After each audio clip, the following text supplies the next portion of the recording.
Welcome to episode 64 of Coffee and Co-Read, your source for all things literary, with Kristen and Catherine, where we believe there's nothing better than a hot coffee and an awesome book. Join us for our virtual book club, where we take one book a month and dive into all the drama, adventure, and romance we can find. Hey, Kristen. Hi, Catherine. Yes, so last week, in our preamble, we talked about some new shows that were coming out and how we felt about them. So this week, Kristen wanted to talk about, I guess it is a would you rather question, but would you rather have your favorite book turned into a movie / TV show or not? So this is like a highly controversial question. Yeah. And in all fairness, I feel like I'm leaning more towards the not. Mm-hmm. Because I feel like there are certain requirements in order to make movie / TV shows successful. Mm-hmm. And, like, I feel like it's doing a disservice to the book if you're only trying to get the audience who reads the book to watch the TV show or movie, right? Like, if you really want it to be successful, your goal is to get a wider audience into the material other than just the fans of the books. Yeah.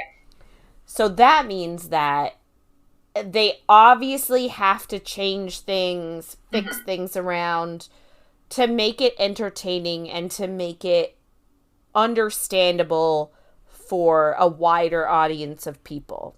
Mm-hmm. And again, obviously there's so much detail in books, there's no way to include all of it in a movie or a TV show. So automatically you're getting a watered down version of the book, like regardless. And you're getting either a lack of certain things, like, for example, in the Harry Potter series, when they left out that whole Marauder story. Yeah. Like, that was unfortunate because that was really clever. Yeah. Right? Like, yeah. You know, leaving out that whole, the whole thing with Hermione fighting for the house elves. Mm-hmm. Right? The whole nearly headless Nick situation. There's so much stuff that had to get left out of the story that was deemed non-essential, but that really made the story clever. Yeah. Right? In the City of Bones, the Mortal Instruments movie, with, I think it was Lily Collins was in it, yeah. And Jamie Campbell Bower, who has since skyrocketed to fame in Stranger Things. That, like, I had such high hopes, and they did so well at the beginning of that movie, but then they turned everything around at the end, and, like, I understand why, because if you didn't read, they needed to make it not such a cliffhanger in case they didn't get a sequel, which they didn't, but the reason they didn't get a sequel is because everybody who went to see it loved the books, and then they got disappointed with the ending because it was so different. Yeah. So, like, it's such a balance of you want to make a story that will get in more than just the book crowd, but at the same time, you have to please the book crowd. And a lot of times you can't do that. Yeah. Yeah. And people try, and I'm usually disappointed. Yes. And I think that's even what... So I listened to a interview with the person who helped adapt the Vampire Academy TV show, and she also worked on the Mortal Instruments TV show, Shadowhunters TV show, right, on Netflix. Which was better than the movie. Yes, I didn't get through it, but I didn't either, but it was still better than the movie. Yeah, it was. So she was actually, there's a podcast where they rewatch that show, and it is the two, it's Clary and Jace from the TV show. the actors watch it. So Catherine McNamara and Dominic Sherwood. Thank you. So they rewatched the episodes, but then they also had an interview with I forget what she does. She could be a writer, she could be a showrunner. I honestly can't remember. But she was just talking about how she's helped develop both of them. And she said, because Dominic Sherwood was also in the Vampire Academy movie. Yes. So it was something that he brought up, like he wanted to talk to her about, because obviously, like, he has a special spot in his heart for Vampire Academy as well. So it was just interesting because she was talking about how they were changing things so that it would be entertaining to people outside of the fandom, which I completely understand. And like, that is the issue with TV shows, is you can't really throw too much information at people. And with shows that are fantasy based and they're based off books, it's generally, there's so much world building that we just read through because it's a book. Yeah. It's easy to do it. And sometimes it does feel like you're being overwhelmed, like Crescent City. Yes, I was just thinking about it. Yeah, there's so much world building in that like, we did that on this podcast as well. And like, most books that we read, because like, we tend to read fantasy romance more so. So the fantasy isn't as heavy. But Crescent City is definitely more fantasy heavy than most books. There's more world building. But it wasn't like, in a lot of the world building we read, it's like the character thinks about this and then we hear about it. But in Crescent City, there was more like just information up. And it kind of felt a bit out of place, but she kind of had to do it because how else are we going to know? Yeah. I don't know how you do that in a show. Yeah. Period. It would just be... Well, I guess the only good thing about with a show is you wouldn't have to talk about it. You could just show it in the background. Yeah. But you know what I mean? Yeah, it makes me think about the opening scenes of Vampire Academy where they tried to explain too much in the title sequence. Yes. Oh my God. I don't think it was the title sequence, but whatever. The first show where they were like, this. And you're like, this is too much. I read the books and I don't know what the fuck you're saying. Yeah. Like, yes. No, 100%. I agree with you. Yeah. So it is... I think my thing for this question is, if it is my favorite book, I don't want to see it turned into one. But if it's a book that I like and I find interesting and my heart isn't like sold and in love with the book to like everything about it is perfect, then I would love to see a movie or show. And like a great example of that is like From Blood and Ash. I'm excited to see a show about that because I liked the book and there's a lot of key things in it that I'm like, that would be really cool to see, but I'm not like die hard about it, like nothing about this can change. I think it would actually make a really good movie or show. But then like Throne of Glass, if they changed the characters, and like I think of Ginny from Harry Potter. Like book Ginny was badass bitch. And movie Ginny just kind of fell flat because like she didn't have the same development because you don't get as much time with the side characters, which I completely understand. It's movies.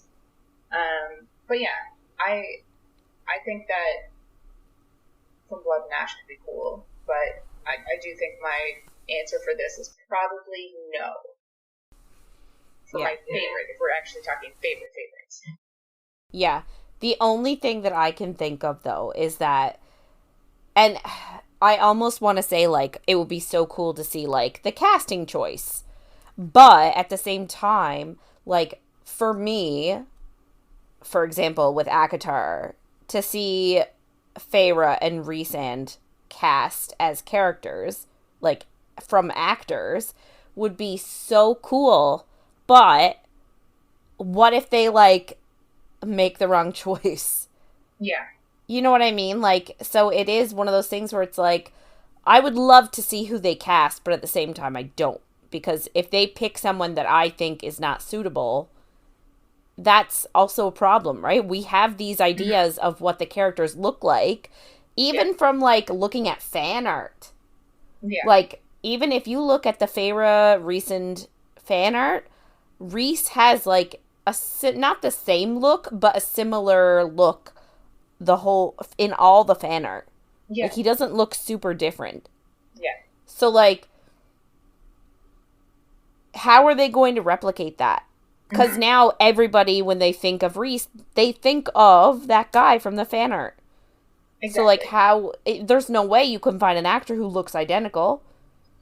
My biggest fear for this series being turned into a TV show, Avatar specifically, Feyre is 18. Is she actually 18? Yeah, she's 18. I think so, yeah. So she needs to look like an 18-year-old. Yeah. Rhys needs to look like an at least 30-year-old. At the bare minimum, he needs to look in his 30s, in my opinion. Yeah. I could see mid-20s. No. Because, like, they grow to adulthood and then they stop. So I could see, like, mid to late 20s.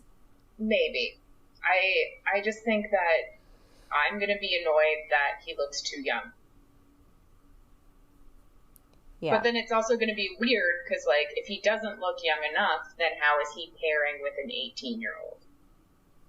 So, I just think I'm going to be disappointed no matter what they do, so. Yeah. Anyway. So, yeah, I think both of us agree. Maybe not. Yeah. Maybe leave the books as books.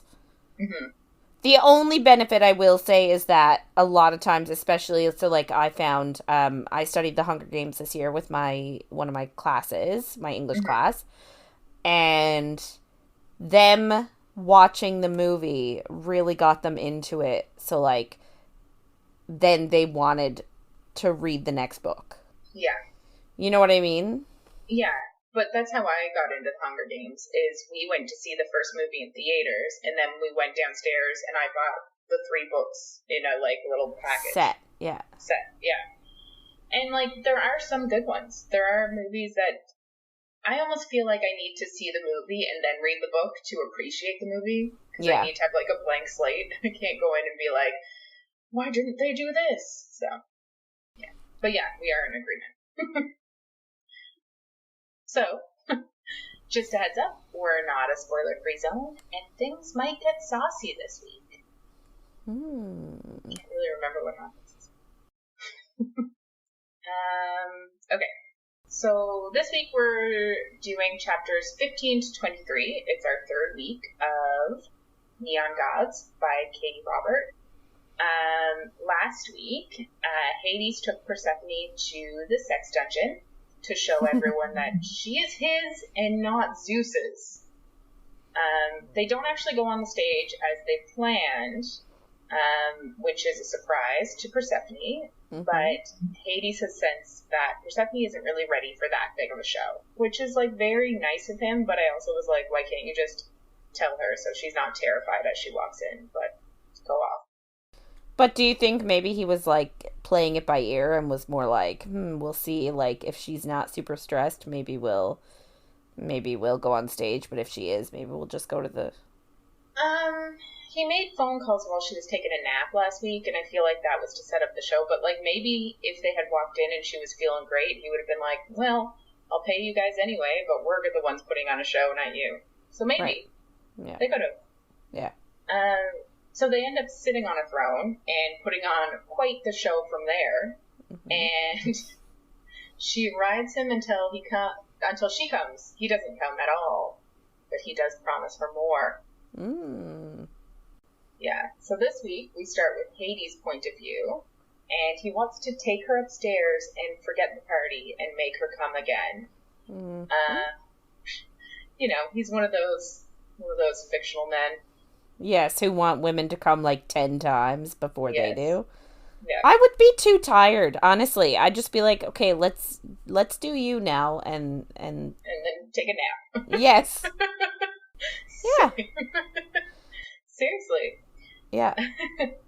But they're still sitting on the throne at the moment, and Persephone kind of like cuddles into Hades, and he's enjoying it, but he's like, no, we need to play court. Very, very Reese, very favorite Reese. Like, you Yeah. can't cuddle me. We need to hold court and act mean. Yeah, it's, he is Hades. Mm-hmm. I guess Reese is kind of Hades, too. Yeah. She asks if he's going to make it up to her later. I'm like, of course he is. That's, like, all he wants to do. The very pretty man from the stage comes up, and it's Eros, who is Aphrodite's son. And we're in Hades' mind, so we get that, like, Eros does Aphrodite's dirty work so that she keeps her hands clean. And apparently he's dangerous, so I guess he kills people. Mm-hmm. So wait, he was the one on stage having sex? I think so. That's given kind of what I took given from the it. show? Okay. Yeah. Fun.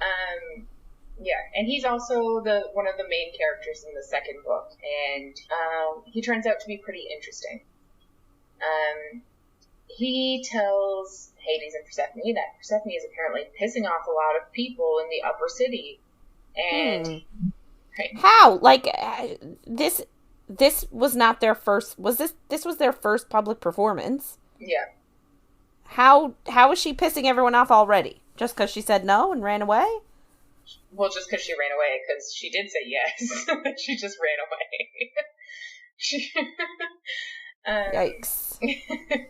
Hades almost like steps in and says something, but before he can respond, the ever sassy Persephone says that the people in the upper city are pissing her off. Bum bum bum. Right? You go, girl. Right? Eros does tell her that Zeus is unhappy, which is not surprising, but he says it's in everyone's best interest to keep him happy. But she says, like, she doesn't care if he's happy, and to give her regards to Aphrodite, because she's done such a good job at, like, managing Zeus's emotions, like, forever, I guess, so she can keep doing that, like, leave that as her job. Which is a weird, like, I don't think we ever get anything else really into it about Aphrodite managing Zeus. Well, I guess because next week something happens that it's redundant, but, Eros then apparently tells them that he's just there for fun, so he goes over to a couple on a couch, and they all get naked and start having some of that fun. Woo!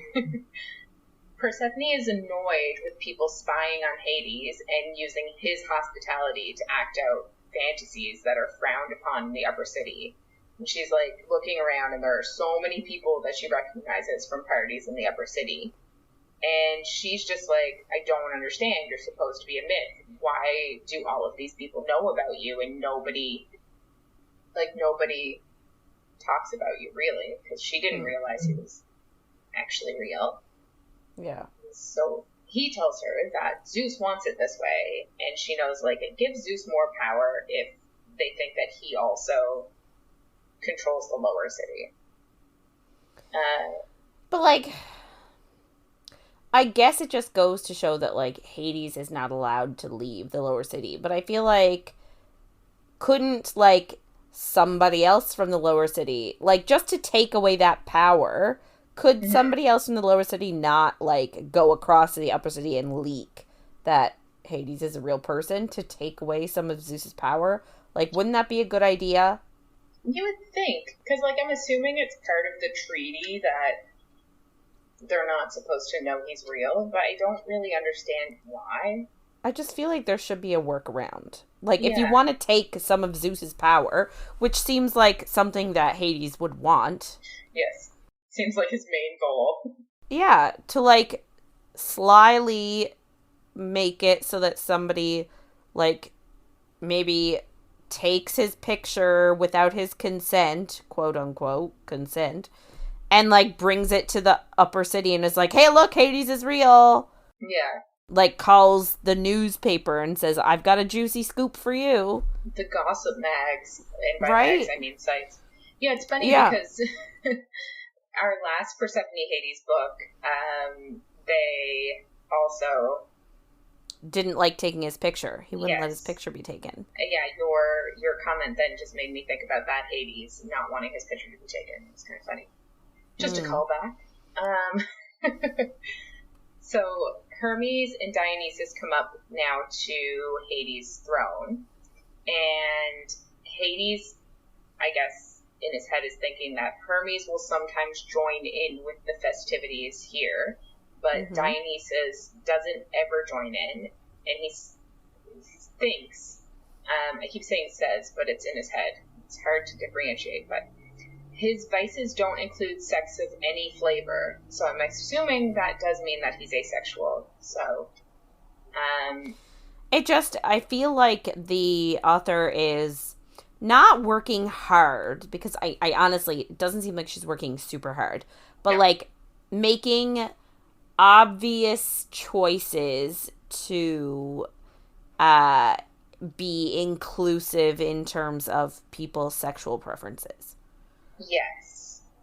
And it's right? hard because, like, 100%, like, this author does also write books that have, like, not,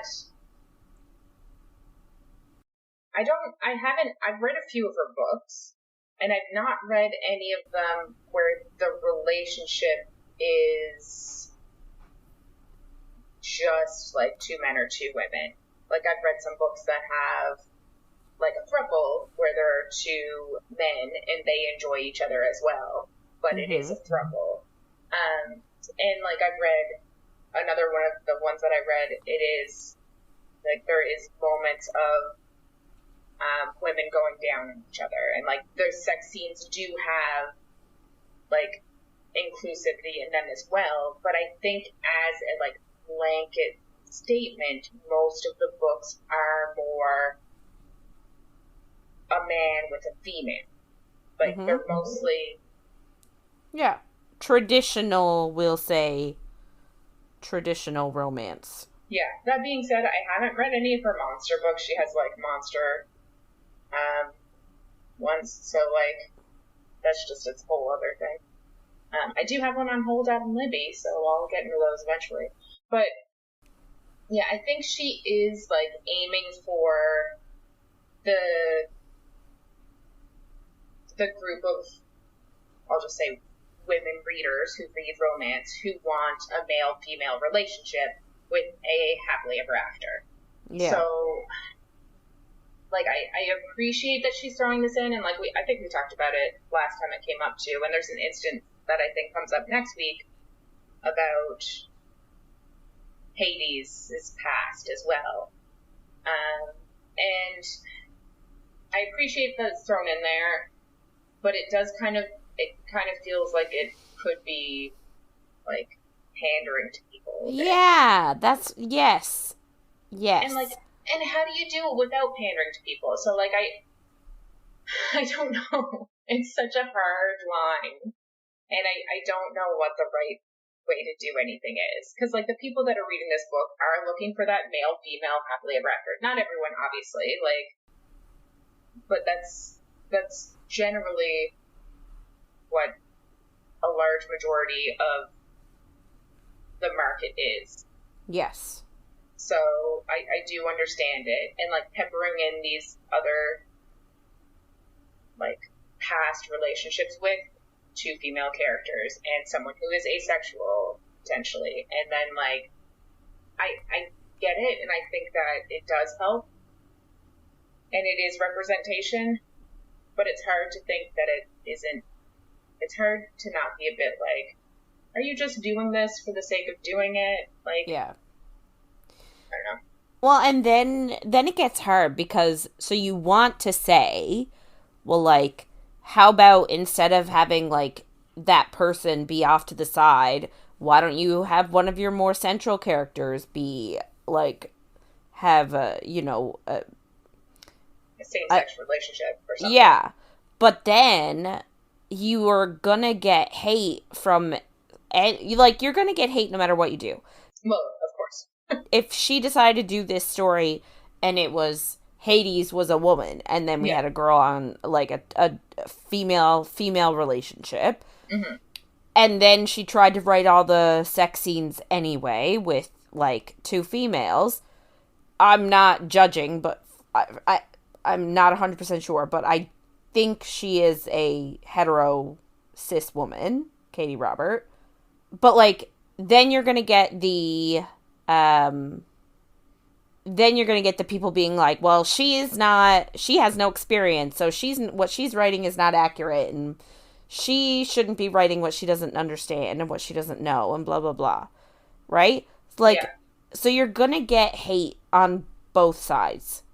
So, like, if you do a traditional hetero couple, man, woman, you're gonna get hate for, well, you're not being diverse. But then if you try to be diverse, you're gonna get, well, you're not doing it right. Yeah. Which is my biggest fear for Sarah J. Maas in upcoming series with Moore, who is a lesbian character. I just worry, and I do worry because, like, I don't know, I'm not saying that you can't write about something if you've never done it. Obviously, she writes battle scenes. Obviously, you can write about things that you haven't done. But is it good, not good enough, but is it real representation? Yeah. It's hard. It's really hard.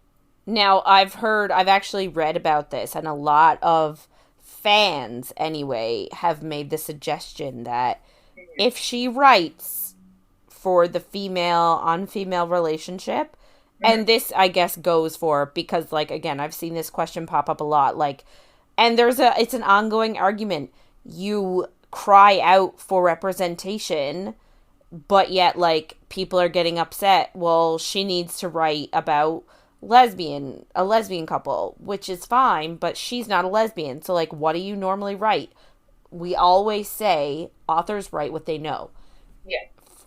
I am, again, cis, hetero, white woman. So if I am going to write a book, I'm going to write a book on things that I know. Yeah. I know my experiences. So same thing with authors like this who are, like, cis, hetero people. Yeah. They write what they know. So, like, people are then going to get upset that maybe they haven't written the scenes correctly. So I've actually seen a lot of fans suggest to SJM that if and when she does write the sex scenes for a woman-on-woman encounter, to maybe, like, get it checked by... But that also feels weird. Like, I need to hire a lesbian to read my sex scenes and see if they are accurate, please. Yeah. And, like, it's kind of what we're doing here. We're, like, talking about the representation in this book, and we're like, is it enough? Yes. And it's like, it is representation, but it's such a conversation, because, like, I don't know, I do kind of enjoy, and, like, sorry, I'm skipping over thoughts in my own head and ignoring them, but say in 50 years, I don't know how long, but say in 50 years someone's reading this book, and they're like, Persephone talks about a past relationship with a woman, maybe that won't be a big deal. Maybe, like, most people will have relationships with, like... Yeah. And maybe it'll just be completely normal to hear that. And maybe that is what we're hoping for, obviously, that eventually the world will get there. It's just not there yet. So it is kind of like... You kind of want to know the author's intentions, and it's so hard, because, like, I know she is writing a book for people who read male-female romance. So I came in knowing it was male-female romance. If I want to read a female-female romance or a male-male romance, I can do that. I just have to go to an author that I know writes that. The book that I know is writing that. Because, like I said, she does have, like, thruples where there is male-female connections that I've read, and I don't know about her other books. Like I think we said before, she has many books. So yeah, that's just a whole big thing, I guess. Yeah. Representation is hard, and I don't know the right way to do it. And it's also different because it's not like the books that we grew up reading didn't have representation. So now when it's in books, it's also very like obvious. Yes, and it does make you think like, oh, is this just because, or would your book have always been like this, or like is it because of the times that we're in? Like, it's hard, 100%. That's all there really is to it. Yeah. Now, the only thing I will say is that this author has, I think that she's got a particularly great topic for introducing representation because she's talking about Greek gods and goddesses. And, like, if anybody is known to fuck around, like, Yeah. they fuck around with animals, like, you know what I mean, like in mythology. So I feel like if anybody can safely be asexual or bi or be in a throuple, it's Greek gods and goddesses. So you know, I think playing around with it is actually to her benefit here. Yeah, and I think like if her gods and goddesses were immortal, it would, which is that's another one of my, like, when vampires are immortal and they're like talking about their past relationships, you're like, is this just pandering, or is it like, but I do think if you're immortal, you're probably gonna get bored with the same old and try everything. Yeah. So. Yeah. Anyway, after that tangent. So, Dionysus, asexual, good to go. Pretty sure, or maybe he just doesn't like the idea of sex in public, because... Maybe. I don't know if I'd be okay with sex in public. Yeah. Like, it really gets Persephone going, like, thinking about like, she loves it, and I don't know if I would feel the same. I guess it depends, because, like, we don't have places like this. No. That I know about. Yeah. But yeah, so Hades did say his vices don't include sex of any flavor, so I do think that is a sly way of saying that Dionysus is asexual. So Dionysus tells two people to move, and then he, like, steals their chair and moves it closer to Hades and Persephone, which is kind of a dick move, but I also love.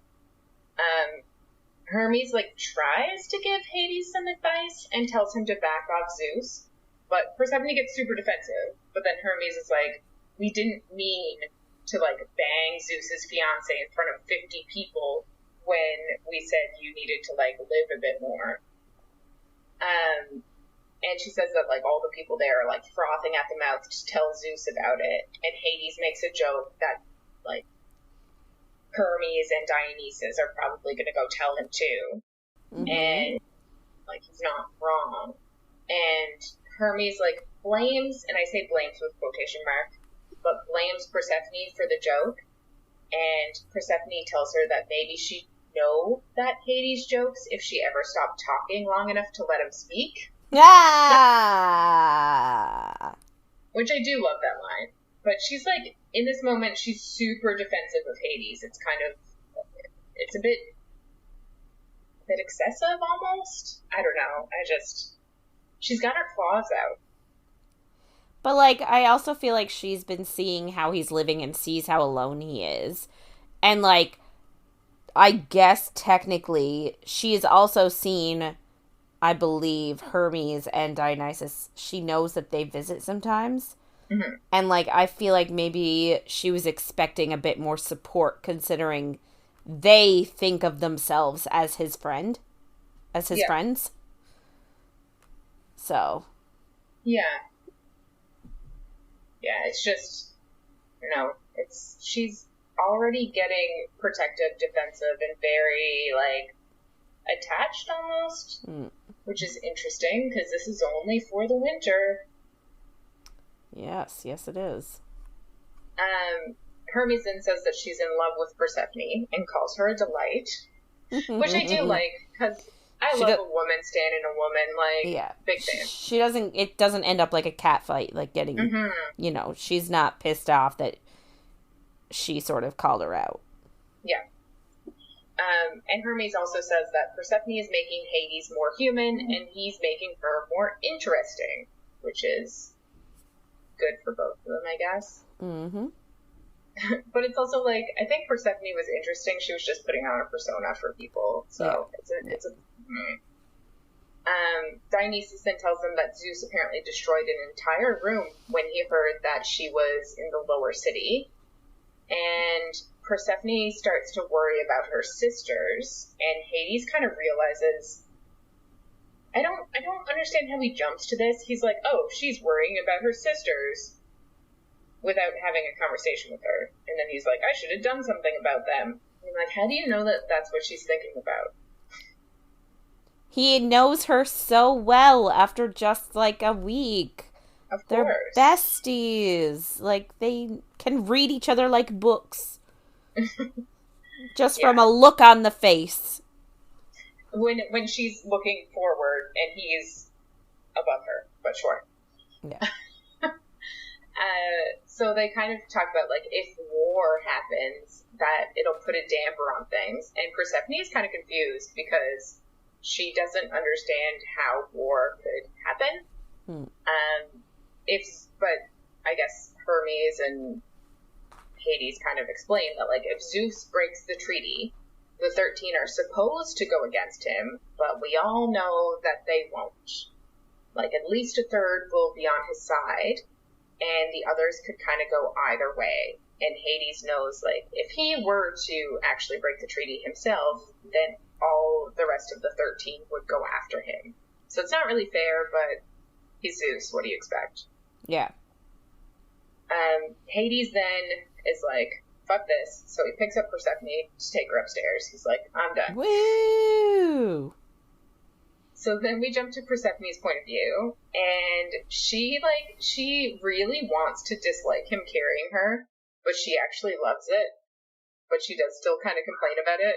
I would also really like it. Like, I'm sorry, if somebody wanted to pick me up and carry me everywhere, I'd be like, yes, please. Yeah, no, I get it. She then tells Hades she knows his secret. It's that he cares. This is like, he's not the villain I need him to be. He's not a villain. At all. Zeus is the villain. Yeah. But I also think, like, in Greek mythology, this is the thing. Like, Zeus is a terrible person. Oh, true, yeah. Right? Like, and I think Hades is actually not as bad as yeah, so, it just seems like they're just trying to right the wrong that modern culture has made Hades out to be. It's the actual literal devil, yeah. Yeah, right? And he's not, I get it, but also, just love a villain. I know. God, but I want them to stay a villain. You need to write something where someone ends up with Zeus and he's a terrible person, but they still end up together. Yeah, I don't think it could be about Zeus. I'd have to change their names. But see, I feel like the book I'd want to write, I don't know, nobody else would like it because it would be so sketch. We'll see. Maybe one day. So, yeah. So she tells him that he cares more than most people. He cares about his people, and his people respect and love him. Which, like, we've seen when they've been out. Like, it's true. He then brings up her mother, and she's like, wait, he's hiding something. So he eventually tells her about Demeter's ultimatum that we heard about last week. Hermes delivered it and said that Demeter said that she's going to cut off supplies to the lower city if he doesn't return Persephone. And Persephone is, like, shocked that her mother could be so cruel. And, like... Yes. Dude, she sold you into marriage, basically, without telling you. Like, to a murderer. to a murderer. Why are you shocked that she's going to do a bunch of shit to people she doesn't even love or care about? Yeah. But obviously, Persephone, being the heroine of this novel, is like, I need to go back immediately. I can't let this happen. And we get the quintessential scene that we always get when these conversations happen, where he asks her if she actually wants to go back, and she does admit that she doesn't want to, and he says, well, I'm not going to make you go back. If you don't want to go back, then I'll do everything in my power to keep you here, basically. It's like, it's 101. It's in every book. Yeah. But he also says that, like, they knew that this was always a possibility. At some point, he was going to piss someone off, and they were going to do this. So he has an under-the-table agreement with Triton to keep his people fed. So Triton is going to, like, ferry food in for them without other people knowing, so that he doesn't have to depend on Demeter. Who's Triton? I think he's Poseidon's son. Okay. I'll buy that. So, it sounds right, because Triton is a very... Triton is Ariel's dad. Yeah, I was just going to say that's his name. King Triton. Yeah, so and it's just funny. His name is Triton, and he is a trident. He was the son of the sea god Poseidon, and his wife... Can't. Is it Amphitrite? Might be. That's Amphitrite. I feel like it's Amphitrite. If you're good at picturing, when people spell words, my brain goes, whoop, it doesn't, you can't keep them all in there, so, yeah, so it's Poseidon's son, but obviously Poseidon doesn't know about it, because he probably wouldn't go against the others, I assume. Although Poseidon seems to, like, keep to himself. So then Hades and Persephone kiss, and she tells him she needs him. And he says he wants her naked, and he's not about to wait. And if you remember last week, when she was sitting on the throne in his lap, and she was watching Eros bind up the woman on stage, she looked at her outfit, and she was like, oh, all of these cords are reminiscent of, like, bondage. Like, not cords, but, like, all the laces around her outfit. Oh. Yeah. So she has a lot of laces on. I think she even said it took her 20 minutes to get the outfit on. So he just takes a pocket knife and he cuts all the straps off. So hot. It is so hot, but I also am like, how much did that cost? It's a one-time wear. I was also thinking that, but we are Poe, so... Okay. That's true. Yeah. I guess if someone wants to buy me lingerie and then cut it off me, then go for it. Fine. Hades goes to turn off the light, and Persephone doesn't want them off, but he ignores her, like, asking that. And then, once the light is off, Hades strips and comes towards her, and she feels rough scars on her skin, but then they're kissing, and she forgets all about them, and he puts her hands on the headboard, I guess above her head, and he tells her to keep them there. And she wants to touch him, but she's also, like, so horny that she's like, I'll agree to anything if it gets this dick in me. So he goes down on her, and he feasts, which is not what it says in the book, but it's a common thing to say. Yeah. The description basically is that. Does it taste like honeydew? I don't know. We don't get the taste, which I'm fine with. Yeah. She wants to last, but he puts 2 fingers in her, and she just comes immediately after that.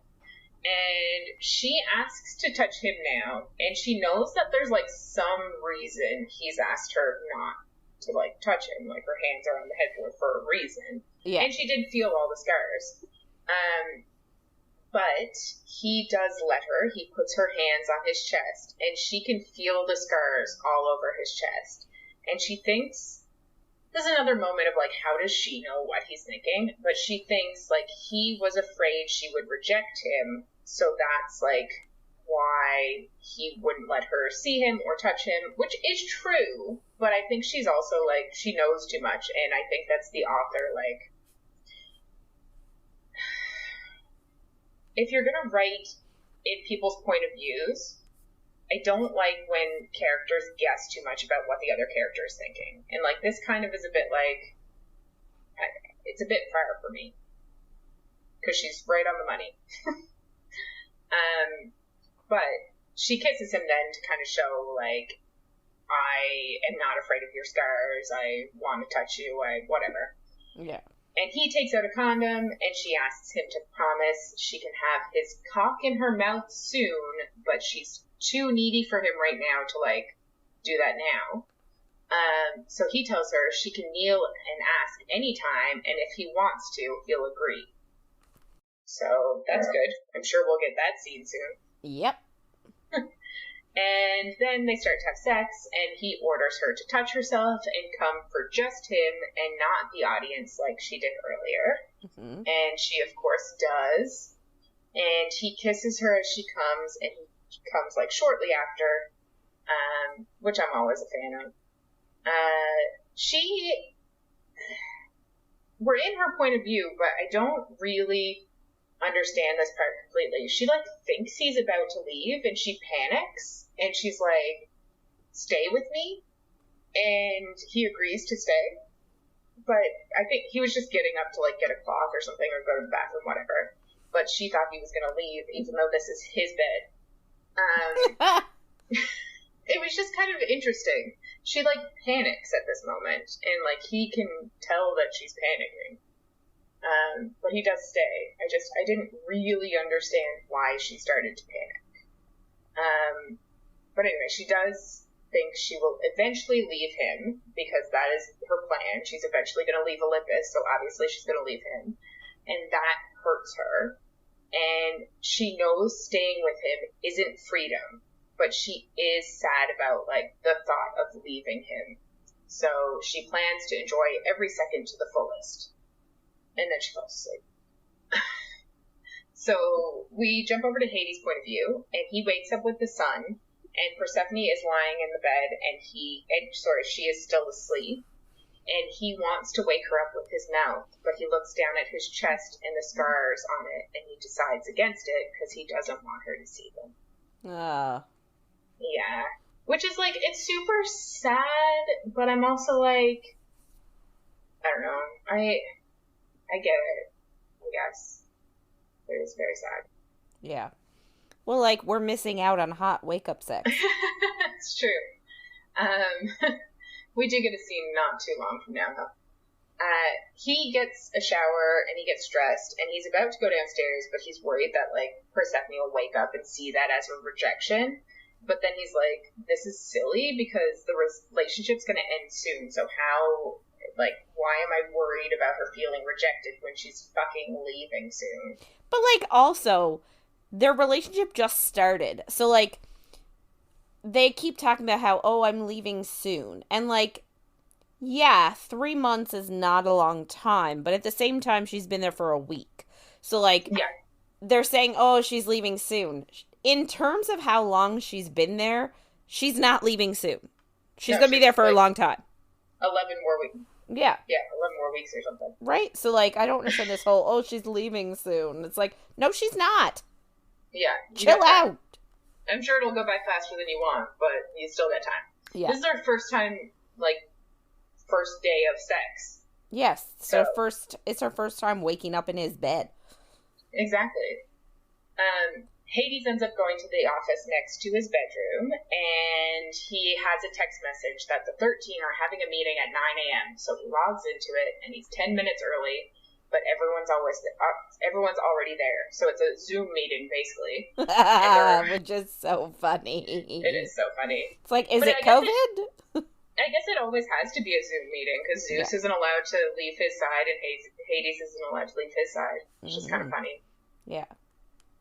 There are 4 screens. Obviously, one is him, and one is Hermes and Dionysus, and one is Poseidon, and then the other one is everyone else. All I can picture is just all, so like that's what, 1, 2, 3, 4, so that's 9 people in one.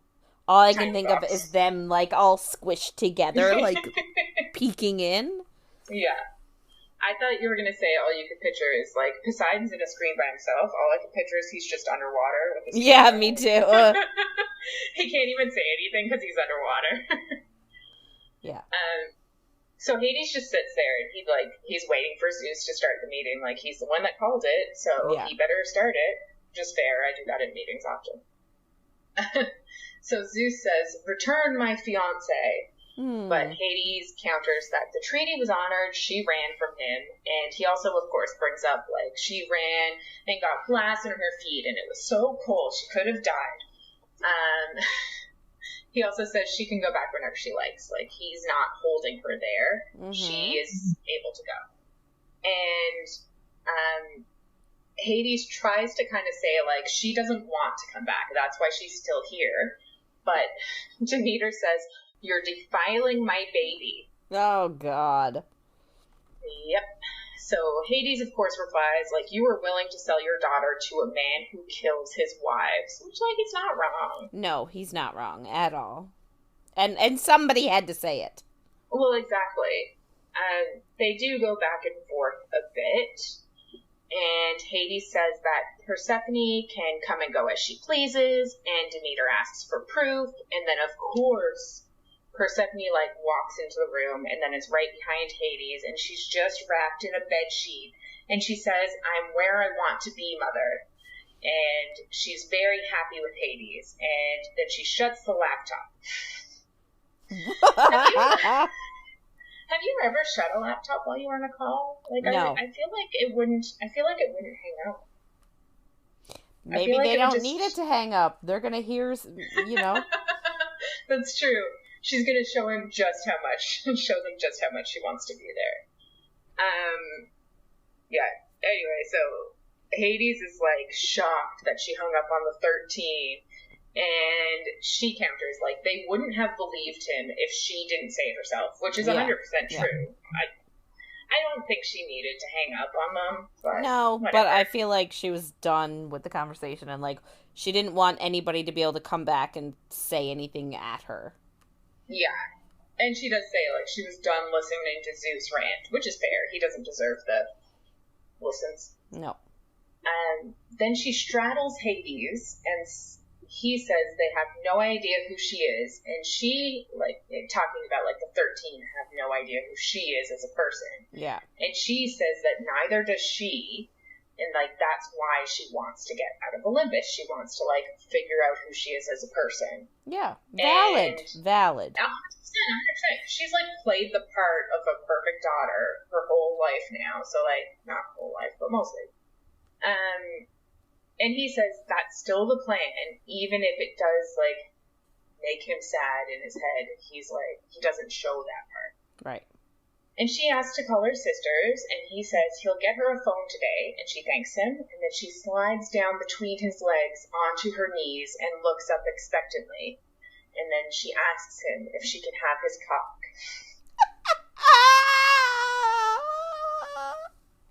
Oh, that's so bad. Yeah. It's so bad. I just can't. He tries to tell her that, like, she doesn't have to do this.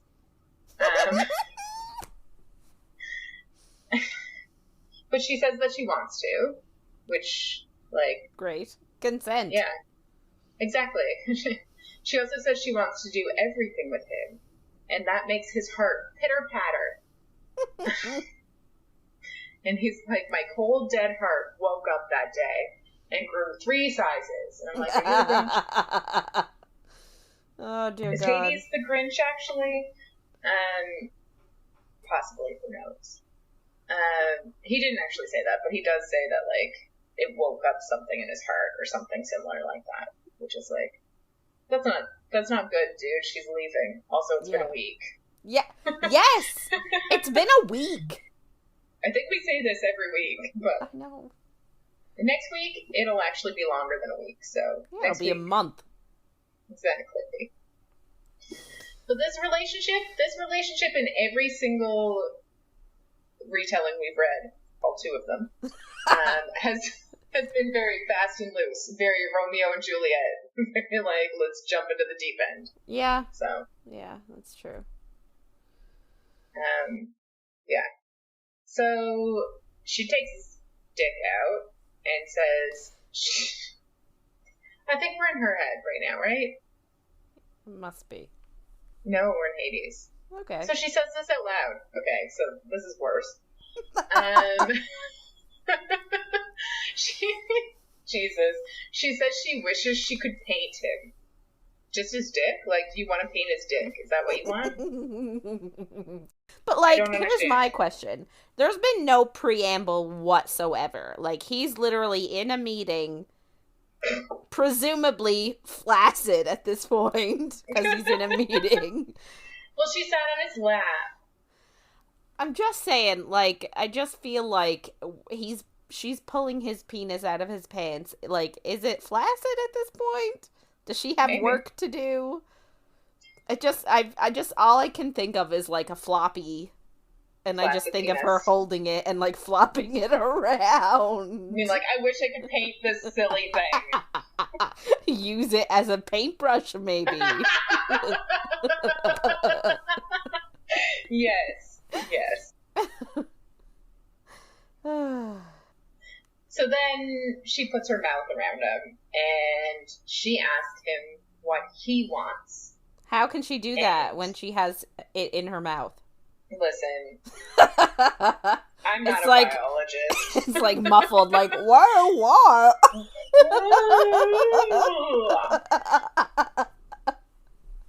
He understands. It's like when you're at the dentist. Oh, God. Yeah, it's just like the dentist. I don't know what dentist you go to. But mine doesn't stick his dick in my mouth.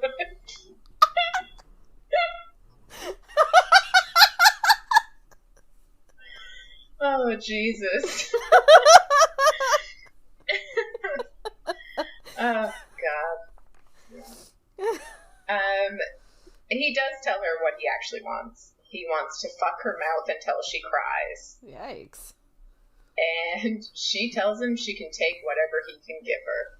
Great. So he stands up, because presumably he's in an office chair, and he grabs her hair, and then he fucks her mouth. Great. And she submits to him fully, and his feelings feel overwhelming inside of him, and he wants her more than anything he's ever wanted, and he feels owned by her. It's like there's a lot happening just in this moment in his feelings. When you think, like, he'd just be thinking about fucking her mouth, but he's not. He comes, and then he pulls her up and kisses her, and then he brings her to bed. Well, of course. Yeah. And he tells her he has so much to do today, but then he, like, goes down on her, and she's turned on, obviously, by giving him a blowjob. And he, like, I guess, picks her up and puts her on his face. So is he standing or sitting or lying? No, he went to the bed. He went to the bed, and he decided he wanted her to ride him now, so he laid down on the bed and put her on his face. Great. Wonderful. Yeah. I feel like you could suffocate a person doing that. One can only hope. And she comes screaming his name, which is, I guess, new for them. She hasn't screamed his name before. It's not enough for him, so he flips her over, and he makes her come again. How? I think he just goes down on her again. Oh, okay. Like, I'd be a bit sensitive. Yeah. I'd be a bit like... I would be like, no thank you. I need a moment, please. So we jump over to Persephone's point of view again, and they stay in bed until noon, until her stomach starts to growl, and Hades, the ever-mother hen, is like, fuck that, we need to go get you food. Yes, because she can't neglect herself like she has been, because she's such a terrible like, caregiver of her owner of own a body. Exactly.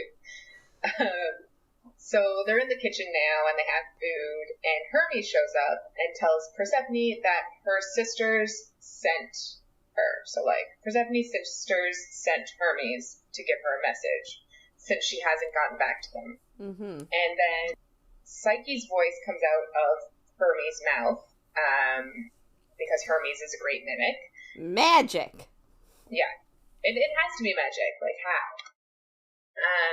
And she says to call immediately because they can't hold Callisto off much longer from, I guess, killing someone? I don't know. Going across the bridge, maybe? Yeah. But, like, I feel like she could do it. Mm. Just do it. I feel like they probably think the lower city is a lot worse than it actually is, though. That's true. Hermes kind of makes a comment about Persephone and Hades having sex outside of the dungeon, and Persephone kind of jabs back about her and Dionysus and, like, what's going on with them. Yeah. And Hermes just kind of completely backs off because she's like, that's none of your business. I get that was none of my business. Which is, I like that. Yeah. Good boundaries can start a relationship. So Persephone goes to, like, a living room type room with, like, lots of books, library-like. Of course it is. Yeah. Every man in a romance book has a library. And it's amazing. Exactly. I bet that there's, like, ladders that slide around. Yeah. Straight up Beauty and the Beast style. Exactly. And she calls her sisters, because she has the phone that Hades was going to give her. Yeah. They're all apparently half-siblings, which is interesting. Oh. Yeah, her mother apparently had married 4 different men to get her power, and now that she is actually Demeter, she doesn't need a man anymore, so she has, I guess, divorced 4 times? Interesting. Maybe she's killed all her husbands. I don't know. I don't know if we ever get that. I can't remember. So Persephone calls her sisters, and she finally tells them about her deal. And they tell her that there's a rumor she was having sex with Hades in front of half of the lower city.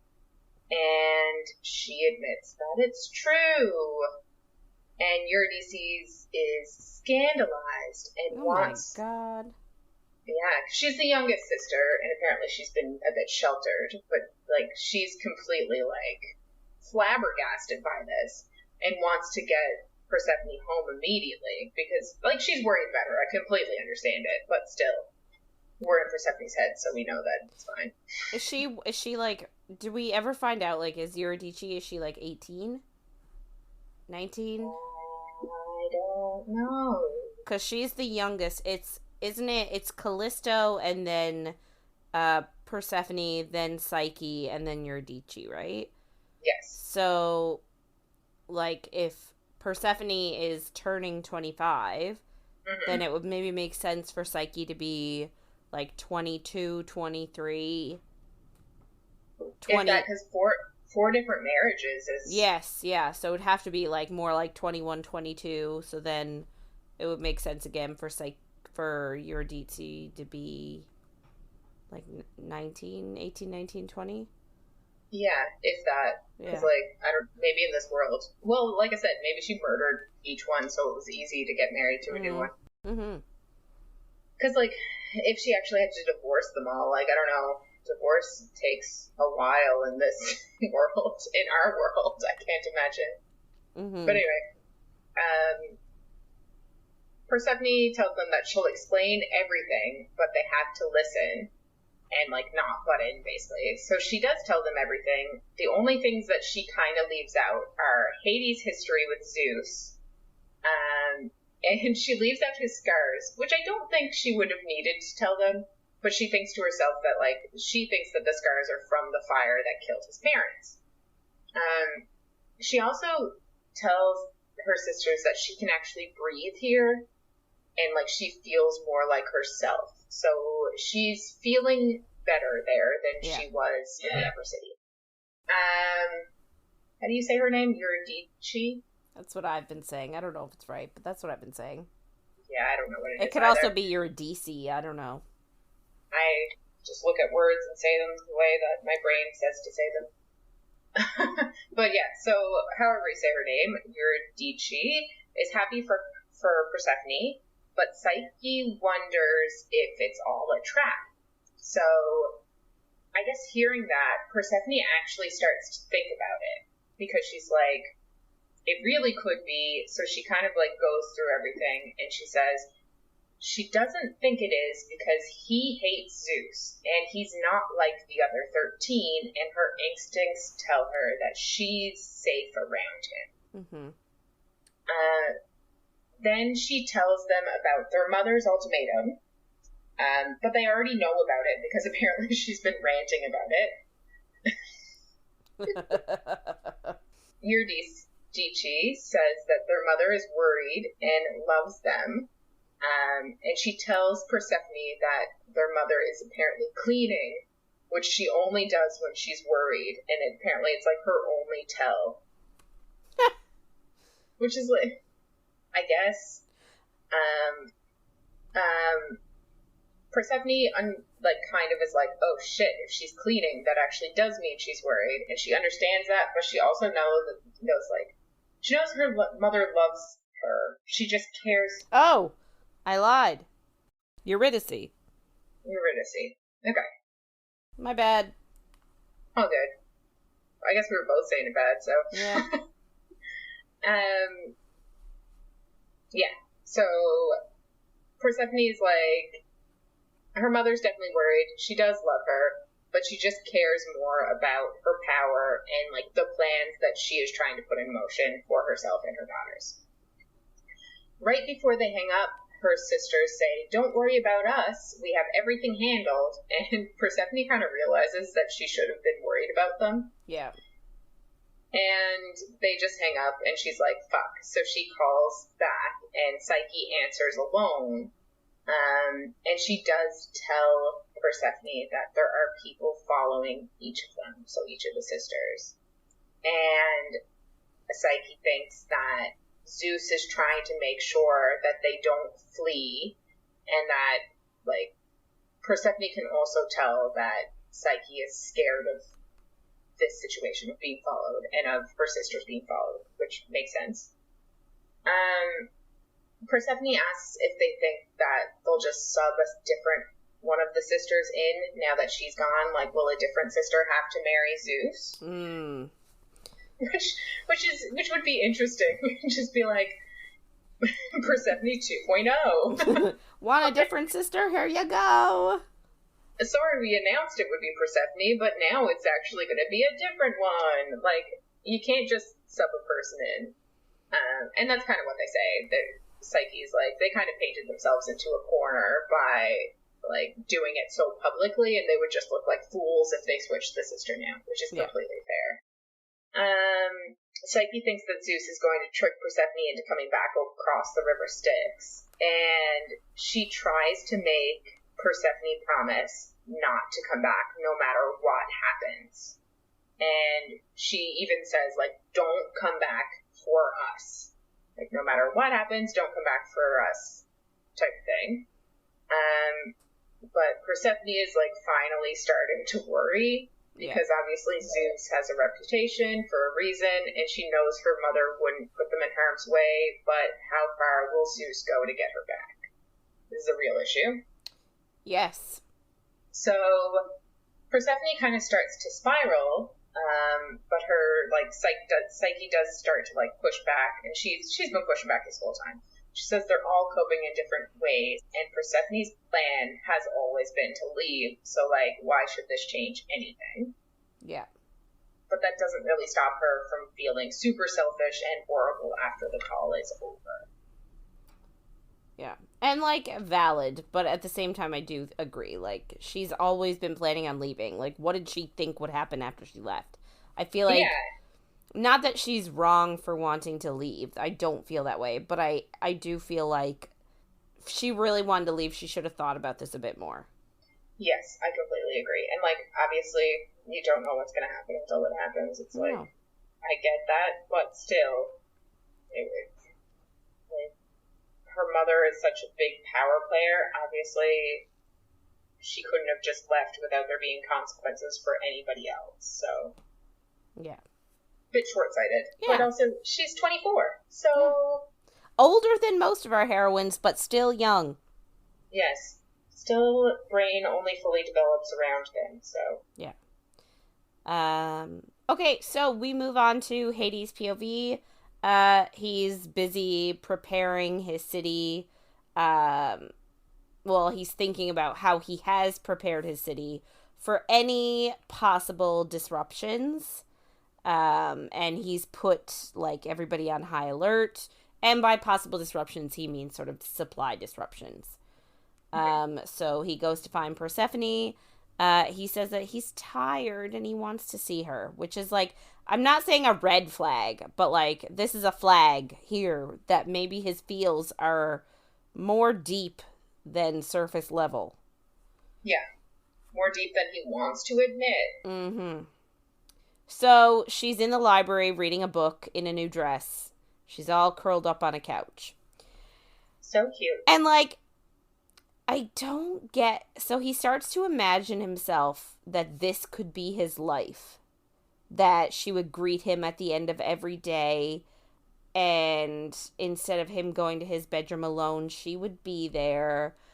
But, like, he knows he can't think like that because their situation is temporary. But, like, I don't understand how we literally just... Like, again, did I miss, like... Was there a time jump that I missed? No. Or, like, I feel crazy that... Like, I feel like I missed something. Yeah. You didn't. This is it. Okay. This is where we are. Great. So he goes to her and, like, he moves her legs and puts her legs back on him and sits next to her. And he can see that she's upset. So he asks her what's wrong. And she sort of tells him about the message she got from her sisters and, like, talking to them and what happened and what they said and stuff. And she says that she feels guilty because she started this whole thing by wanting to be free.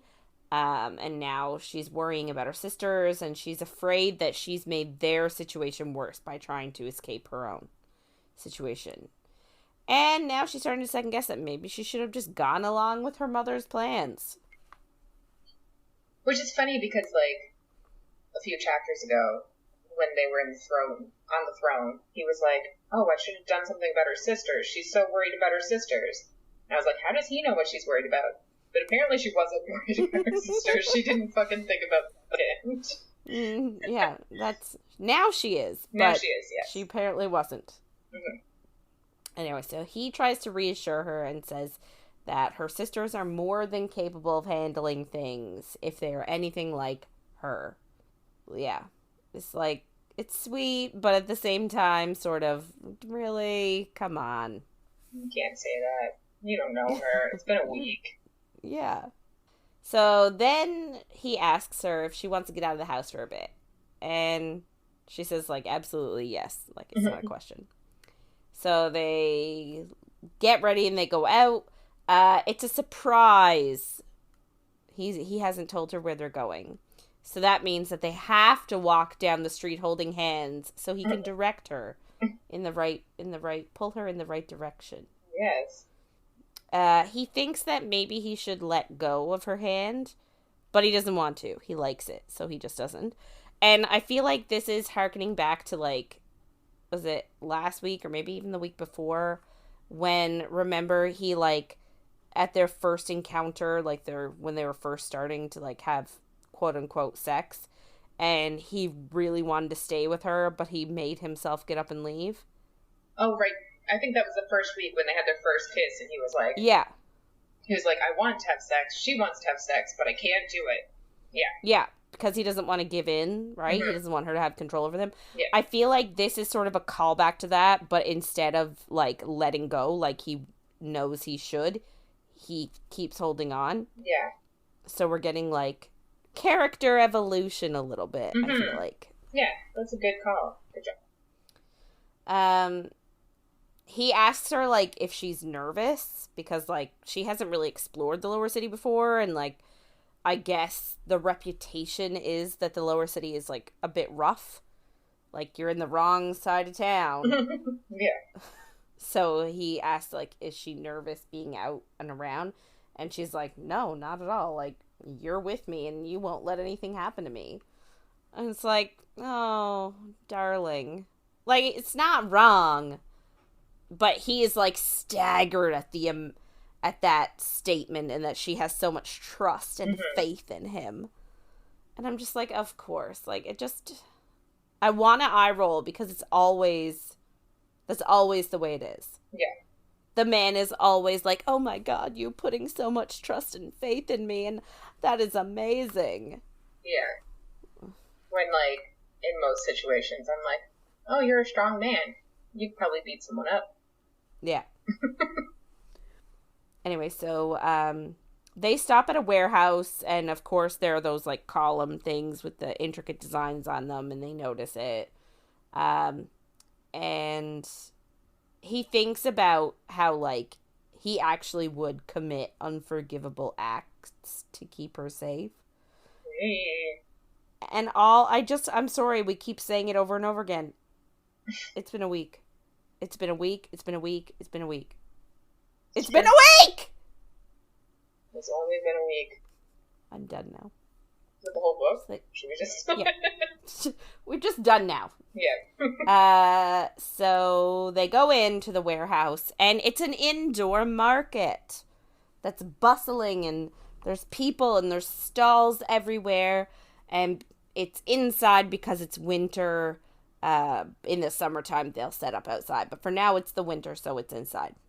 And she's amazed because there's all kinds of stalls for food and trinkets and everything, and it just sounds very idyllic. Yeah, I'd like to go.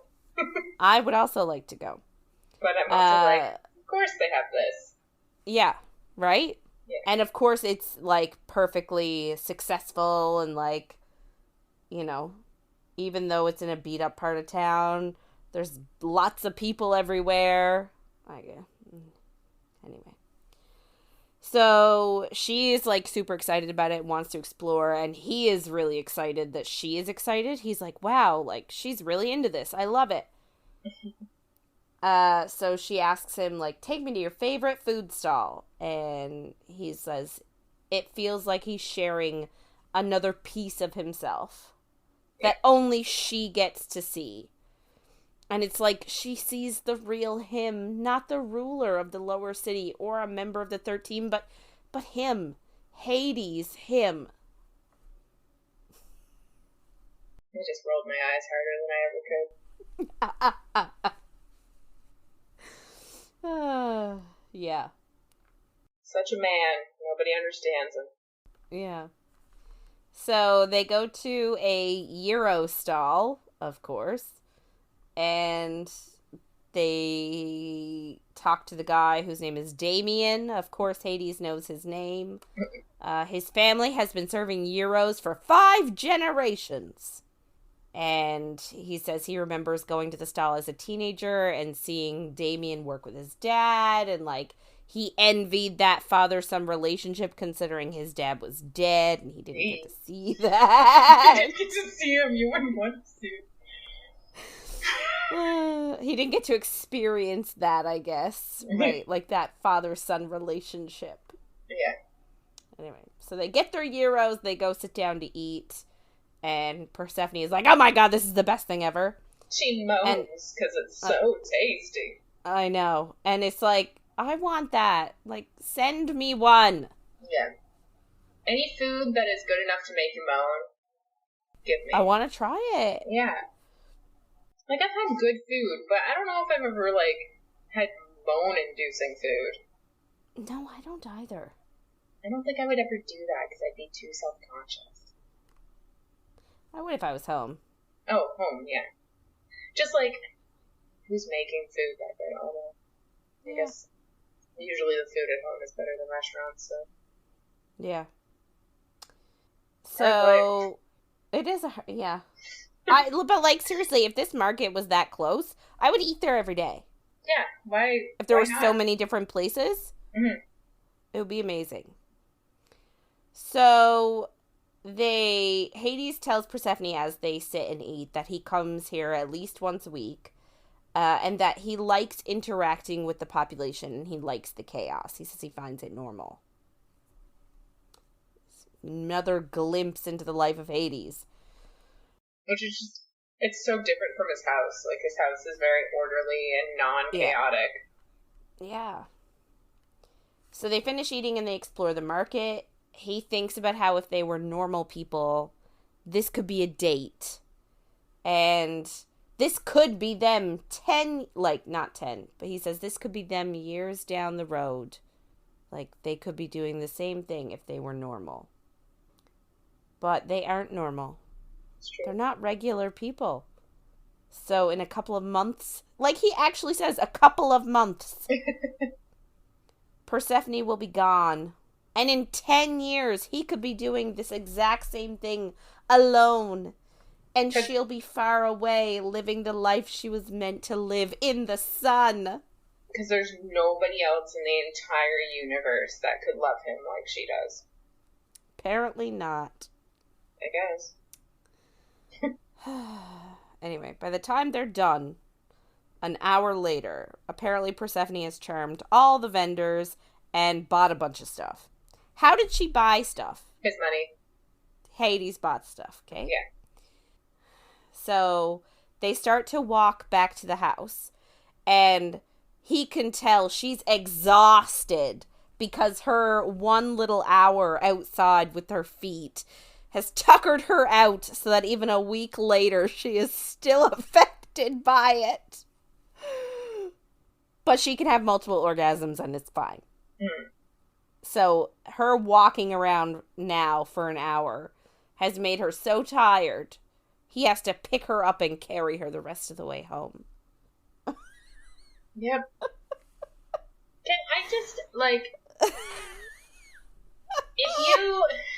I'm not even commenting on how tired she is from this shit, but I would never want somebody to carry me in public unless it was like piggyback style and it was like a fun time, and then I would probably be like, okay, now I'll carry you. Like like I was downtown once and a random guy was like, you want to give me a piggyback ride? I was like, fuck yeah, jump on, I don't give a fuck. Like, I can't imagine being picked up bridal style, I'm assuming. I'm assuming. Everyone would be like, is she okay? But then think about it too. So, like, not only is he carrying her, what about all her bags? True. So, like, he's so big and strong, he can carry her plus all of the bags of things that she bought at the market. I guess maybe they just get them delivered because he's VIP. No, it talks about her with her arms full of stuff as they leave. But I'm way more eye roll at the fact that, like, it has been like a week-ish and they were out for an hour and she's already tired because her feet still hurt and she could have died. Yeah. I think we're very jaded based on where we live. Yeah, I agree. Yeah. We've walked back to your house in the tiniest of dresses and the highest of heels. Yeah. In January.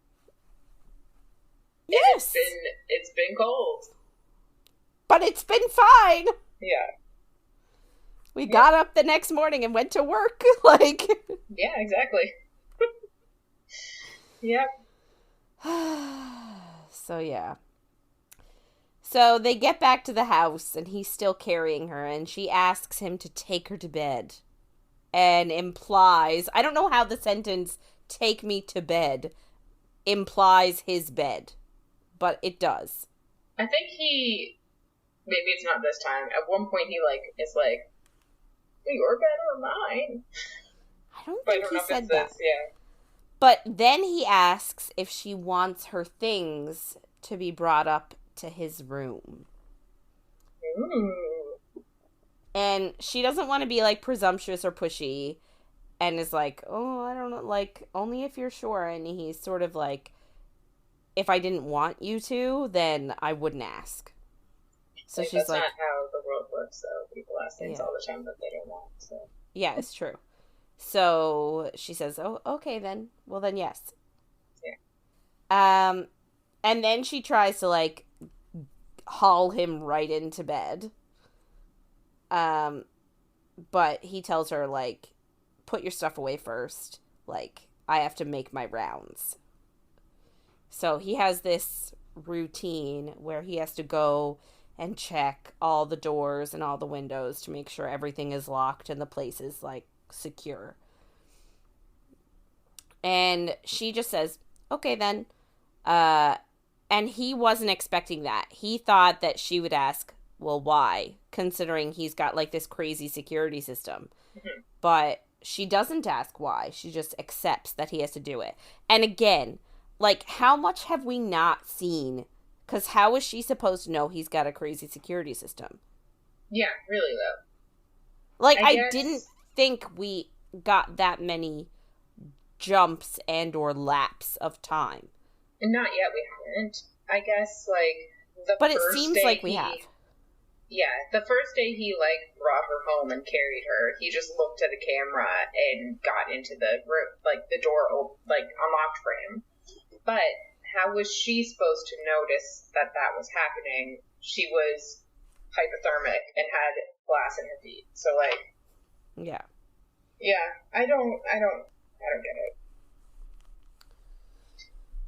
Yeah, so he goes and checks everything. He sort of knows that he wouldn't be able to sleep until he checked everything. And when he finally comes back to the room, Persephone's asleep, of course. Because the day was so taxing. So taxing.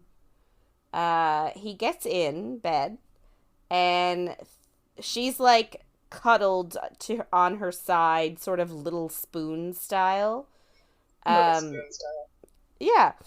You like it?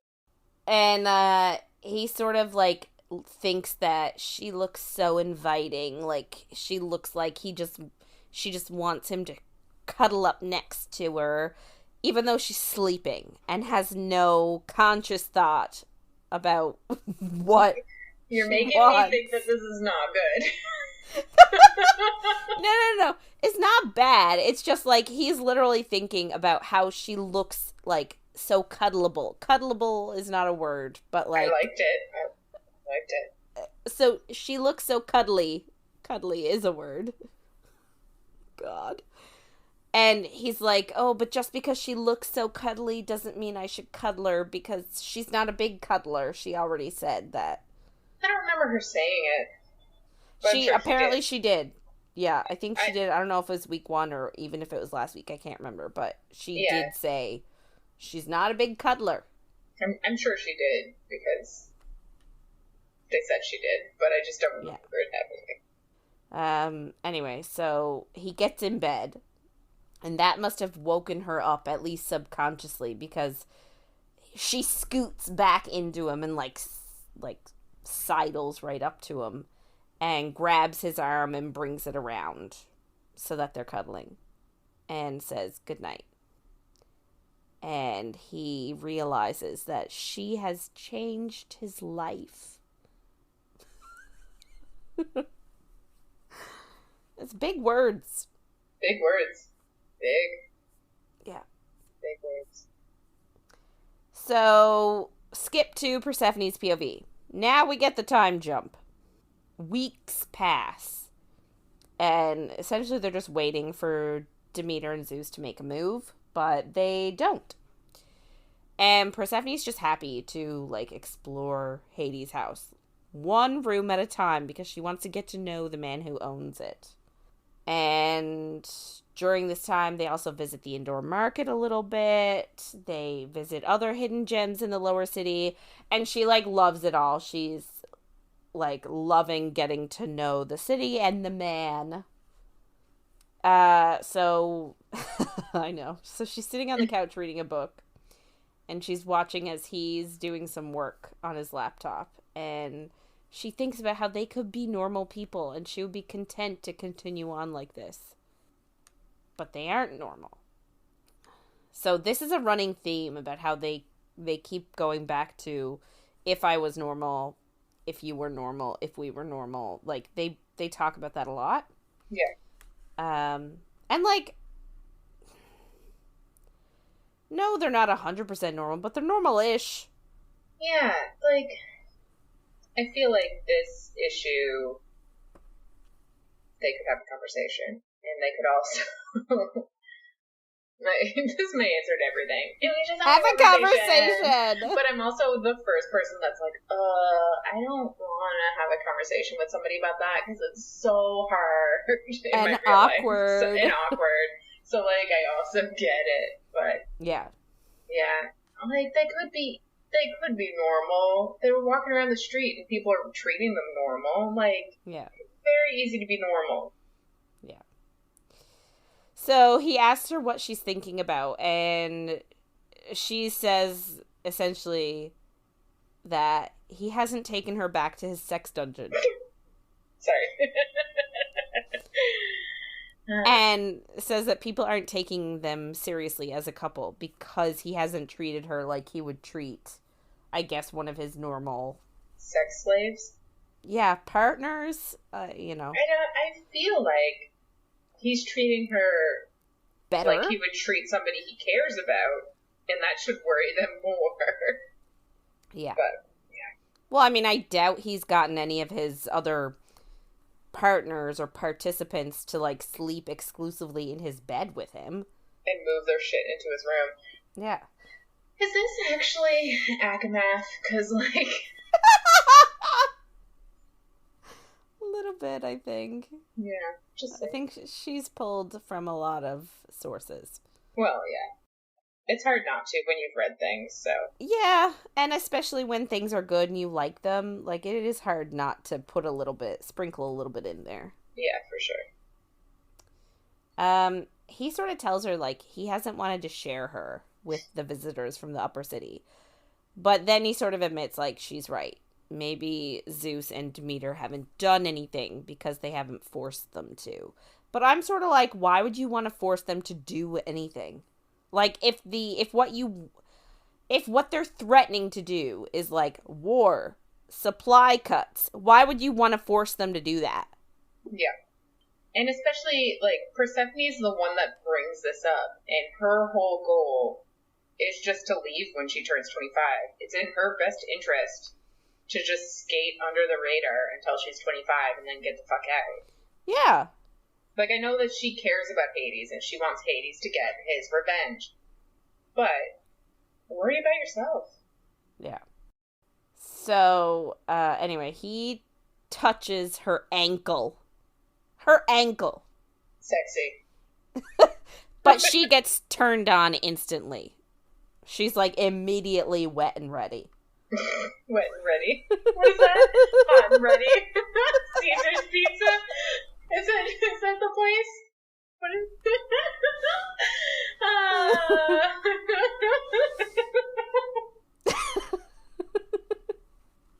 Hot and ready. Oh, God.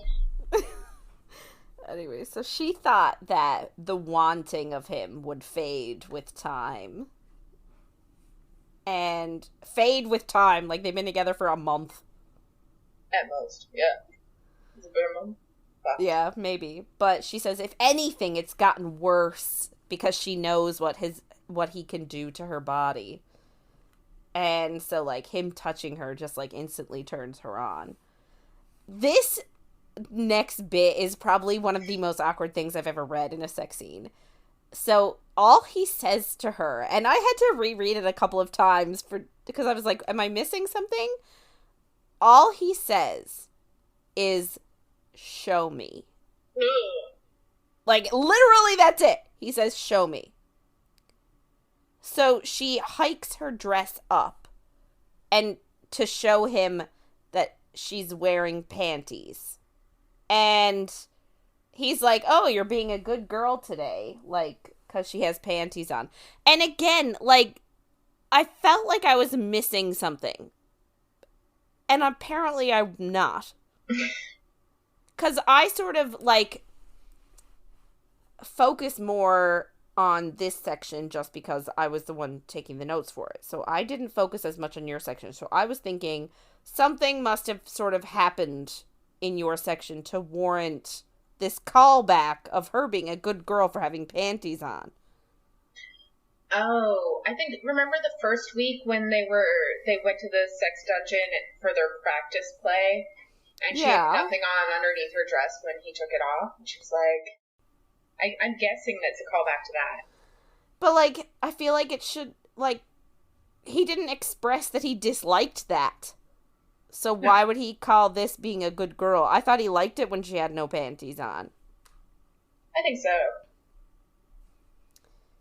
Yeah, I think it's just like I think it's a callback to that. Or, like, apparently wearing panties means you're a good girl. Wonderful. I'll inform everybody right away. So he says, like, oh, so you're being a good girl. And then she pulls her panties to the side just to, like, flash him her vagine. As in, here's my vagine, and do then with it what goodbye. You will. Yeah. So then he, like, settles in between her legs, and he starts to kiss her over the panties. And then he tells her they're going to have a party the next night to put on a show. So does he pull it back? Because, like, I just listened to this part, because I was like, this is your part, I'm just going to listen to it. But she pulls it to the side and shows off her vagina. And then he pulls it back and just is like, no. No. I don't know. I don't think it's... I think she just, like, flashes it and then, like, replaces. Like, I don't think it's I don't want to see that. Fair. Yeah. Because, I was like, wait, what? How is he over it? She just pulled it to the side. How is he still... Gotcha. I guess she let go and it snapped back into place. Yeah. They fit her perfectly because they were tailor-made for her body. Yeah. So I guess it's fair. Yes. So he tells her next night they're going to be putting on a show. Like, he's going to have a gathering the next night. And he asks what she wants at the party. And he starts to move the panties to be able to lick her out properly. And she's, like, getting lost in the pleasure of it all. And can't think. But she also doesn't want to say what she really wants. So he stops. Because their relationship can't work without open and honest conversation. Sure. What do you say? Anyway, so it takes a little bit of cajoling from him, but she finally tells him that she wants to be the one on the stage while he fucks her in front of everyone. Where he claims her for everyone to see. But she also, like, doesn't really like asking him that because she knows that he doesn't like to be exposed like that. But he doesn't. And I'm assuming she's referring to, like, his scars and stuff. Yeah. So he assures her that, like, while she belongs to him, there is nothing he wouldn't give her. Except for the lights on. Yeah. So he pulls her so that she is sitting on his lap, facing away from him, and starts to finger her. And he tells her that, like, if she wants to fuck on the stage, on the dais, like, he'll like it too, because, like, he'll get off on it because she likes it.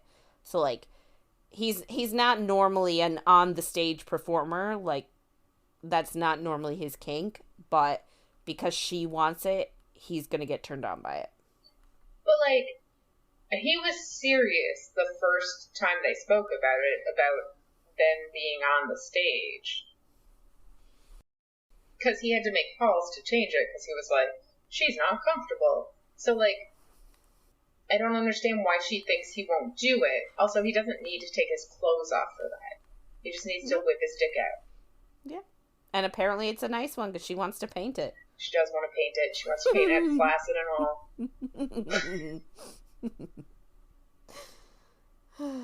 So, yeah. So then all of a sudden he bends her over the couch and he moves her panties halfway down her legs. And she says that it's almost like a light form of bondage because she can't spread her legs as far apart as she needs to.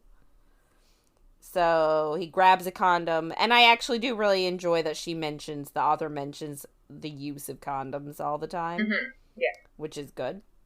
Yeah. Because so many romance stories do not, and the men are still, like, ejaculating all over the place inside, and then women still don't get pregnant. Yeah. Unless it's to serve the story. Just saying. So, anyway, so he grabs a condom, and then he fucks her, and he tells her he's gonna do whatever he wants to her pussy. I hate that. In public or in private, because she is his. And she then sort of responds with, like, well, if she is his, then he is hers too.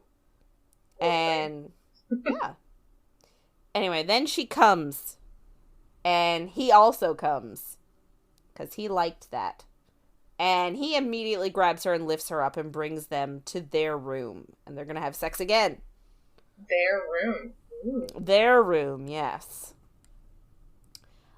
He goes to turn off the lights, and she asks him to leave them on so that she could see him take his clothes off. And he sort of hesitates, so she sees that, like, he doesn't really want to. So she says, okay, no, never mind. It's completely fine. Forget I said anything. And not, like, in a passive-aggressive, like, no, forget I said anything sort of a way, but in a genuine, like, no, if you're not comfortable, don't worry about it. But he says it's okay, and he does it, and he has a bunch of scars from, I guess, when his house was set on fire, and so she tells him that he is beautiful to her, and that the scars are just a reminder of all he survived, and that he would win against Zeus. And he says he doesn't want to win, he just wants Zeus dead. I just don't know why he doesn't just go kill him. Yeah, I know. Or get someone to kill him. Yeah. Just someone you're not connected with. Yeah, it doesn't seem that hard. No. Anyway. So, move on. Hades POV again. He loves waking up first thing in the morning to Persephone, like, wrapped around him. Apparently she's not a cuddler, but she super is. Yeah. I would hate Only it. with the right person. I would hate it. Yeah. I hate cuddling. Not when I'm awake, but when I'm asleep. I just move too much that I'm like, thrash, thrash, thrash, and then anybody in bed with me is like, why do you keep waking me up, you motherfucker? You know. Yeah. Normal shit. Of course. So she looks at him. I guess she wakes up and looks at him, and his heart thumps because he knows he's falling for her. And it's a little bit more believable after a month. Mm-hmm. And then he thinks about how she acts as though the scars don't repulse her, and how she would be the first.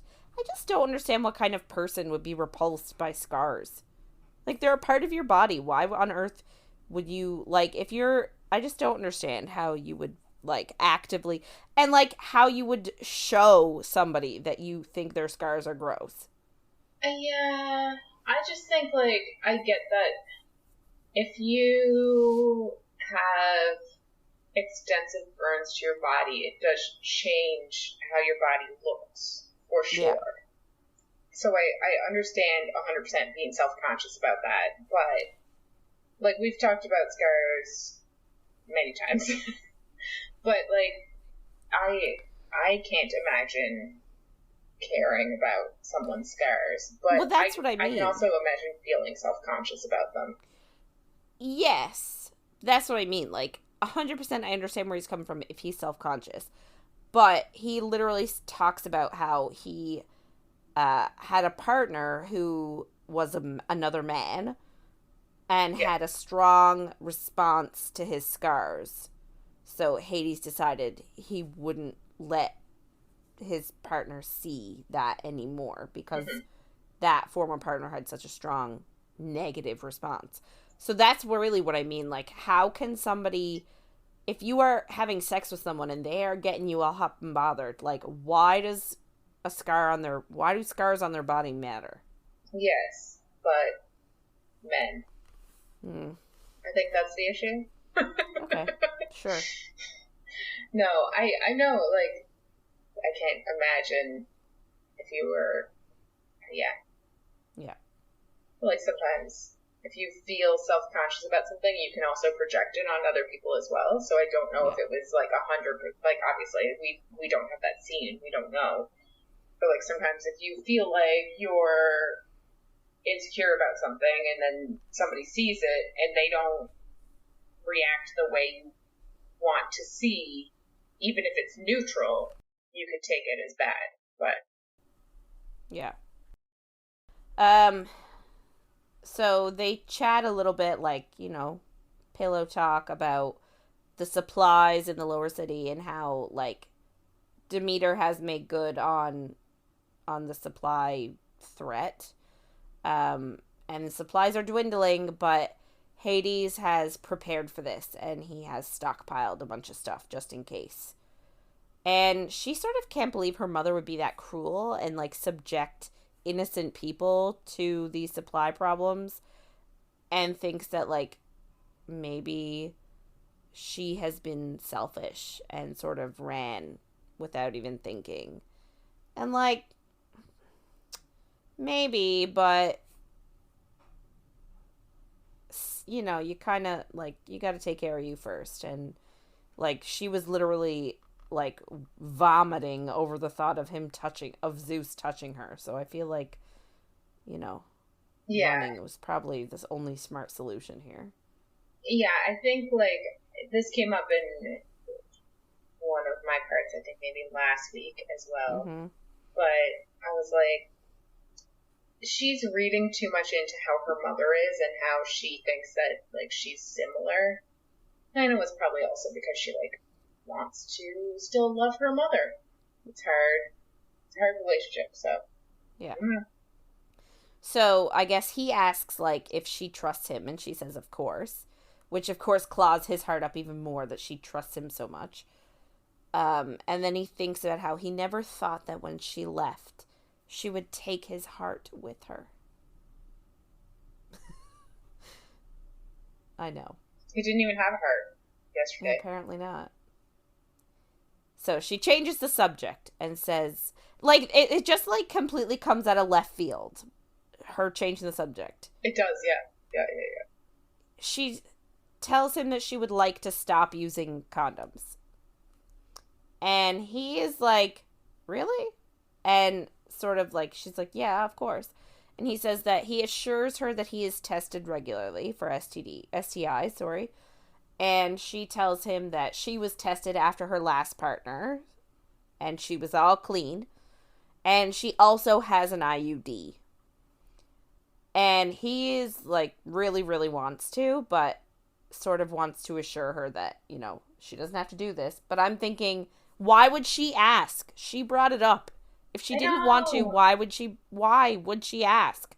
He's very, I don't know, like, if his whole life people have lied to him because of who he is. That's the only thing that I can understand. But I'm like, sir, she brought up having sex with you to get back at Zeus. She's bringing up having sex with you without a condom. Like, these are her decisions. Give her the benefit of her decisions. Yeah, of, like, knowing what she wants. Yeah, exactly. Anyway, so him asking her, like, saying, oh, you don't really have to do this if you don't want to. This sort of makes her stop and question and be like, well, if you're more comfortable using condoms, like, it's absolutely fine. Like, because it seemed like he was almost too, like, are you sure? Are you sure? We don't have to if you don't want to. Like, are you sure? So she was like, dude, if you don't want to, it's okay. Everything is fine. Yeah. And that made him really shocked and surprised, because he says that he's always the dominant one. So he is always the one assuring other people's comfort levels. But, like, so he loves the fact that Persephone is considering his comfort as well. Yeah, so she's not like other girls. Nope. So he tells her, like, yes, he really wants to, but if she ever decides to change her mind, just say the word. And immediately she's on top of him and it starts to have sex.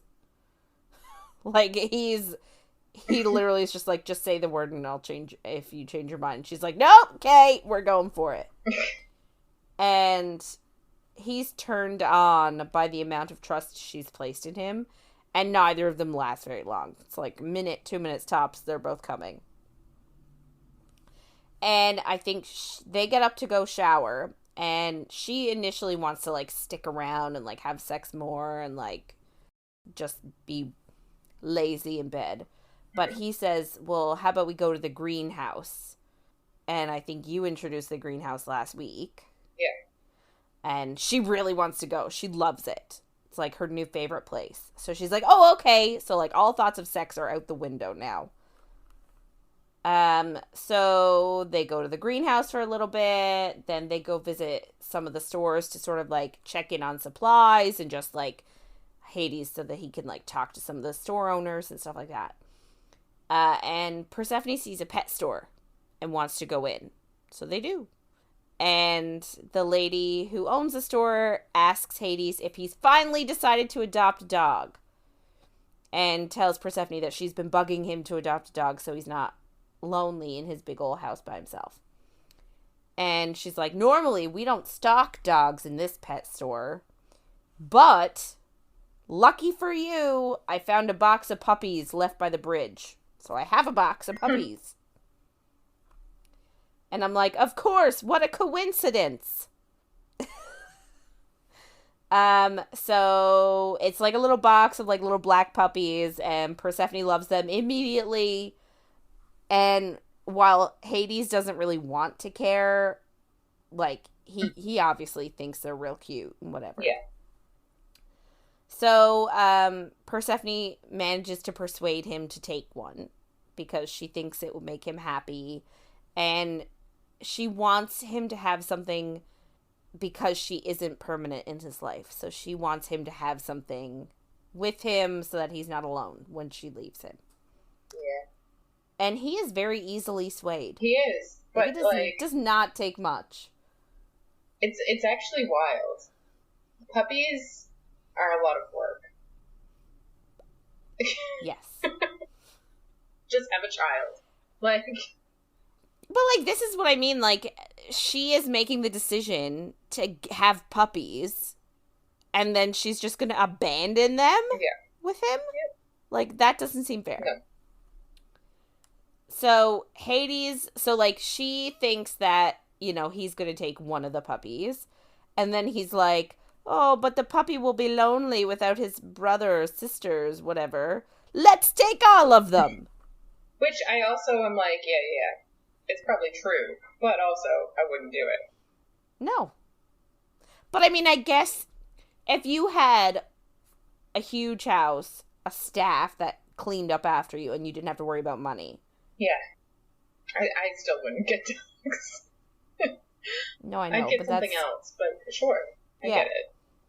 Yeah. Anyway, so they take all 3 of the puppies, and they buy all the supplies and everything, and then they bring everything back to the house. And... But also... Wait, sorry. The lady who owns the store also doesn't like Persephone at first, but then Persephone, like, wins her over with her love of dogs. Yeah. Like, why are we pitting women against women all the time? And, like, it's not really as much, but, like... Yeah. I think it's meant to show that, like, they care so much about Hades that they think that she is using him in a way. Yeah. Anyway, so they take all 3 puppies, bring them back home, and Persephone she realizes that she does think of his house, of Hades' house, as home now. So much more of a home than her mother's high-rise. And then she thinks that, like, This causes panic for her because she thinks that this can't be her home because she's worked too hard and sacrificed too much not to leave. Mm-hmm. And that staying means she's trading one beautiful cage for another. I don't really get it. Like, what has she worked hard and sacrificed in order to leave? Her sisters? I guess, but that was really only in the past, like, month. Yeah. I don't know. I think it's more like she played her part the whole time because she knew she'd be able to leave, but, like, now she can't, so I'm unsure. Not really sure. Anyway, so she can't stay. Mm-hmm. And then we skip over now to Hades' POV. So, it's the night. Tonight is the night that they have their big party. And their plan is for them to be up on the dais having sex. And Persephone is, like, dressed real fancy. And Hades had been essentially, like, playing with the puppies all day. But when he sees her all dolled up and ready to go, he thinks she looks stunning and just like a queen.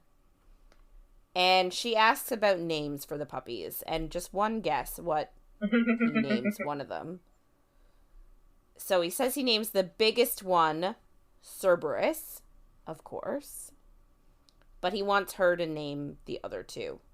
And she sort of doesn't think it's a good idea because she'll be leaving. And she doesn't, I guess, want to get attached.